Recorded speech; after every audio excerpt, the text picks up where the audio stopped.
Only wish I could stay longer. But I always have a little bit of Ireland close by, even when I'm in Washington. In the Oval Office, I have the rugby ball signed by the Irish rugby team, the ball the team played when they beat the All Blacks in Dublin in 2021.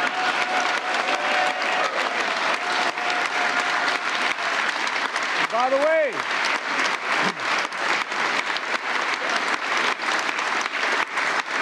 my cousin, one of Ireland's greatest rugby stars, Rob Kearney, brought it to D.C. on St. Patrick's Day in 2022 to give me. And I didn't play rugby except when I was out of law school, and I didn't play it very well. We played in a rugby club, but I did play American football and a few other sports, but I realized that, you know, you guys are all nuts. But the interesting thing is, I'd rather have my children playing rugby now for health reasons than I would have them playing football. Fewer people get hurt playing rugby, and you have no equipment. You have 280-pound guys like we do, and you just don't hit each other in the head very often. And but anyway, all kidding aside, in 2016, I came to Ireland as vice president, bringing most of my family with me. My sister Valerie, my brother Jimmy, my daughter, and my 5 granddaughters and grandchildren. My granddaughters are crazy about me, I might add, because I talk to them every single day. I send them a note. Together, we explored our family history, visiting the Cooley Peninsula, where the Finnegans' ancestors earned their living on land and in sea, and walking the streets of Ballina, where my great-great-great-grandfather Blewett lived with his family before relocating in 1851, eventually settling in my hometown of Scranton, Pennsylvania.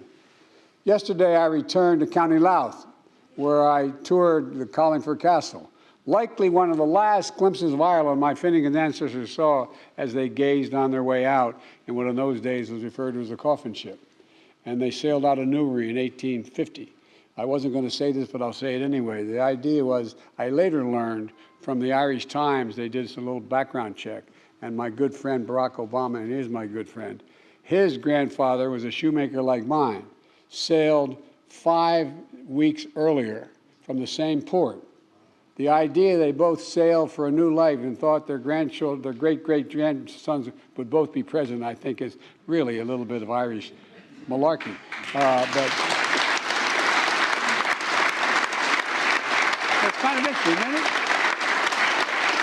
Tomorrow, I'll also revisit County Mayo and remember the history and hope and the heartbreak my Blewett ancestors must have felt leaving their beloved homeland to begin their new lives in America.